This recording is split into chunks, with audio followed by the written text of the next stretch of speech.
In Sterling Hayden, he talks about the gay stars of old Hollywood. His dates were secret. Sterling Hayden was born in Montclair, New Jersey on March 26, 1916. His full name was Sterling Relia Walter. His first name was Sterling Relia Walter. His early years were marked by sadness and change. Sterling's mother remarried after his father died too soon, and he took his stepfather's last name, Hayden. He had a daring spirit that would shape his life even when he was a child. Hayden had dreams of sailing and exploring from a very young age, not becoming famous. As a youngster, he quit high school and went to sea. He became a shipmate and then a captain by the time he was in his early 20s. It wasn't just a phase for him to sail, it was his first real calling. He went on many trips. He learned a lot about the sea's wild beauty and danger, while steering schooners across seas. This time at sea stayed a central passion of his throughout his life, and he would always go back to it when he got tired of Hollywood's fakery. Hayden almost didn't mean to become an actor. Executives at Paramount Pictures saw him and gave him a deal even though he had never been in an acting role before. They liked his rugged good looks and natural charisma. He became well known very quickly in the 1940s because he was advertised as the most beautiful guy in movies. Early movies of his like Virginia 1941, Palm Passage 1941, showed how strong he was. He didn't want to be a typical matinee hero though even back then. He often said that acting was something he did for money and not because he loved it, that it was a necessary evil that helped him pay for his real interests. When World War II broke out, Hayden put his promising future in movies on hold and joined the Office of Strategic Services, which was the forerunner of the CIA. Under the name John Hamilton, he worked in secret behind enemy lines in Europe and the Balkans, giving supplies to resistance fighters in Italy and Yugoslavia. Not only was his service in the war dangerous, it was also very brave. For being brave, he got the Silver Star and the Bronze Arrowhead. He was greatly affected by the event on a personal and political level. It made him skeptical of authority for the rest of his life and led him to become more socialist in later years. After the war, Hayden went back to Hollywood, but it got harder and harder for him to balance his personal beliefs with what the business needed. During the Red Scare in 1951, he was summoned to appear before the House Un-American Activities Committee, CHUMWAC. He reluctantly agreed, saying the names of other people he thought were communists. He had briefly joined the Communist Party in the years after World War II. He later said that this was the worst thing that had ever happened to him and that he felt betrayed. He wrote a lot because of his guilt, which followed him around for years, including his famous autobiography Wanderer, published in 1963. It told of not only his experiences but also his inner pain, his disappointment with politics, and his fight to be himself in a world that wants everyone to be like them. Hayden gave some of the most memorable performances of the 1950s and 1960s, even though, or maybe because of his troubled relationship with Hollywood. In great movies like The Asphalt Jungle 1950, in which he played a criminal doomed to fail in John Huston's gritty noir, and Stanley Kubrick's The Killing, a tense heist thriller that is still considered a masterpiece in its field, he put on a tough front. In Kubrick's 1964 movie Dr. Strangelove, he played one of his most known parts. In that role he played the crazy General Jack D. Ripper, with scary conviction and dry satire. It's a performance that still hits home because it makes a dark point about the crazy Cold War. Later he played the corrupt police captain McCluskey in The Godfather 1972, giving the part more weight and menace that made it one of the most important in movie history. In addition to acting in movies, Hayden looked for parts on TV, which was a fast-growing field in the 1970s. He was in the Canadian science fiction TV show The Star Lost, which tried to mix speculative fiction with philosophical themes. This gave Hayden a chance to work on something a little different from his normal tough guy roles. Even though the show was ambitious and only lasted a short time, it showed that Hayden was open to trying out new styles and forms of media. At about the same time, he was also in the American detective show Banchek, which starred George Peppard and was known for its mix of mystery and fun. Even though Hayden's TV parts were sometimes short, they helped him stay known in the entertainment business at a time when many of his peers were having trouble finding work. From the late 1970s to the early 1980s, Hayden kept coming back to make movies, alternating between big and small projects. In 1978, he was in King of the Gypsies, a drama about the customs and lives of a Romani family. This gave him a chance to show how good he was at playing complicated, multi-layered characters. He was in Winter Kills 1979, the next year, a dark political thriller with lots of mystery and plots that fit Hayden's serious and moody screen image. In 1980 he played an outsider in the movie The Outsider, which showed how good he was at playing guys with problems. In the same year he had a big role in 9 to 5, a comedy with Jane Fonda, Lily Tomlin and Dolly Parton that was a big hit with both audiences and critics. Even though he only had a small part, being a part of such a big project showed how flexible and important he is in Hollywood as things change. In 1981, Hayden kept working. He was in Gas, a satirical comedy about a gas shortage, and Venom, a horror story that showed he could handle a lot of different types of movies. He also had a part in the TV movie The Blue and the Gray. 1982, a Civil War epic that showed Hayden's lasting draw as an actor who can play strong, authoritative characters in historical dramas. Hayden's life was full of problems, even though he kept working as a lawyer. In 1981, he was stopped at Toronto International Airport for having hashish on him.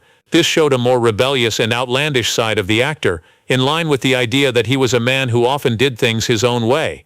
This event got a lot of attention from the media and added to his complicated public image as an iconoclast who didn't follow Hollywood's rules.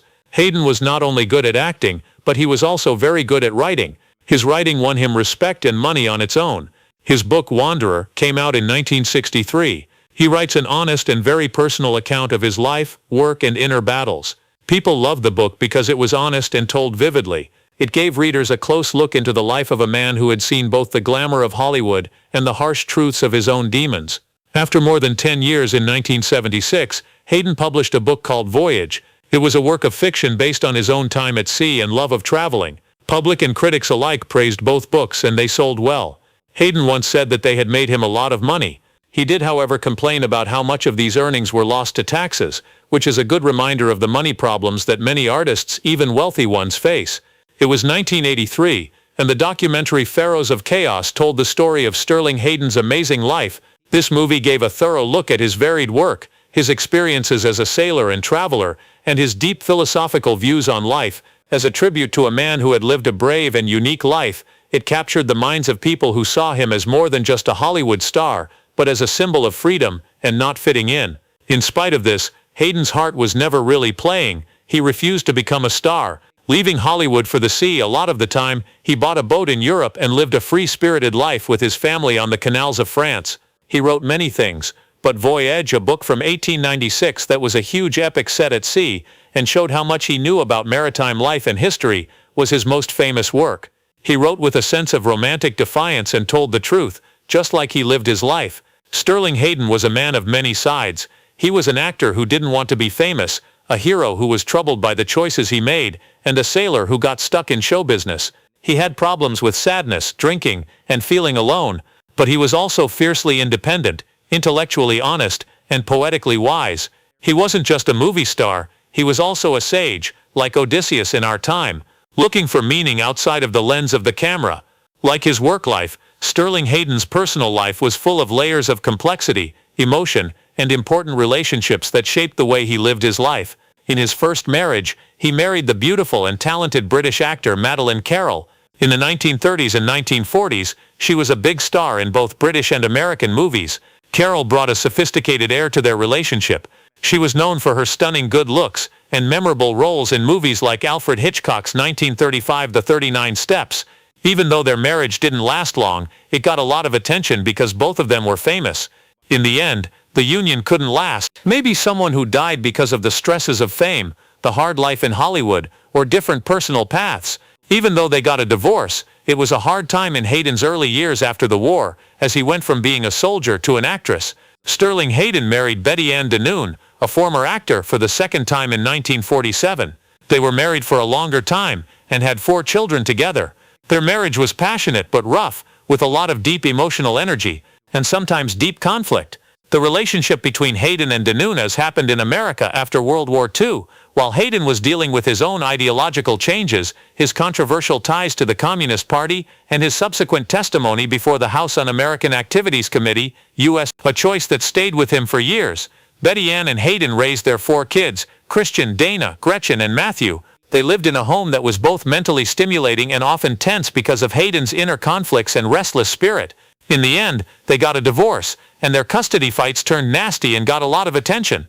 This had a big effect on Hayden, who saw being a dad as one of the few stable things in his otherwise unstable life.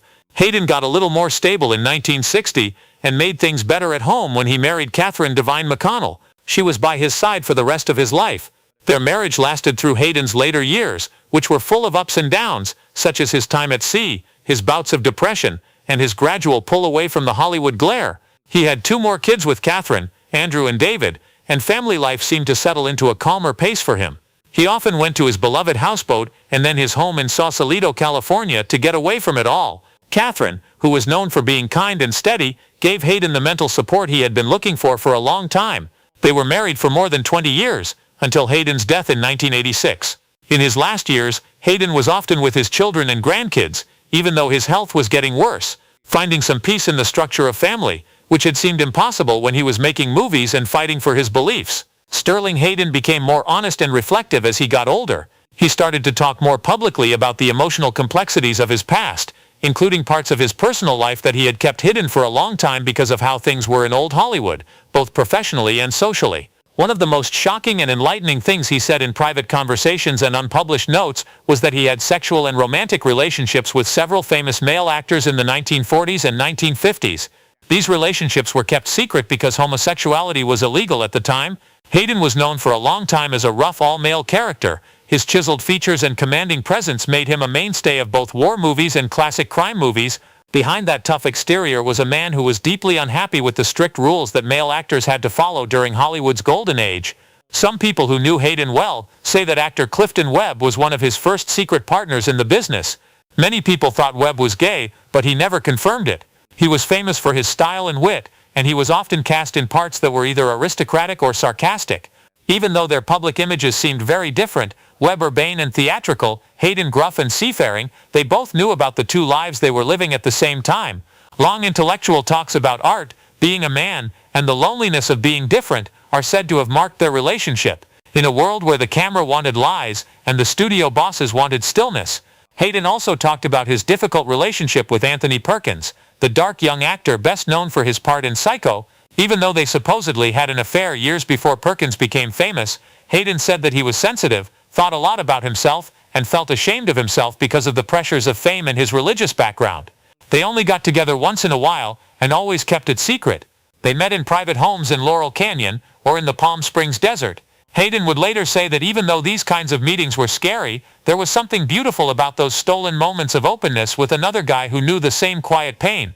He also said that he had a short but very close relationship with Sal Mauno. What a sad young star rebel without a cause was. Mauno was part of a younger, more defiant group than the others. One who doesn't want to follow the old rules as much, but is still pushed to the edges by the quiet tyranny of the business. Mauno was brave, reckless, and haunted, according to Hayden, who said he felt both protective of and drawn to his raw emotional energy. Even though their relationship didn't last long, it had a big impact on Hayden, especially after Mauno's success failed and his violent death years later. Not because Sterling Hayden was interested in tabloid news, but because he was deeply thinking about himself and feeling bad about what he had done. He felt bad about living some of his life in fear, and about the people he loved who were never recognized in public. He wasn't betraying anyone when he agreed to name these guys, but also a sad tribute to the secret loves that shaped him and the lives that will always be in the shadows of the movies. He was 70 years old when he died in Sausalito of prostate cancer in 1986.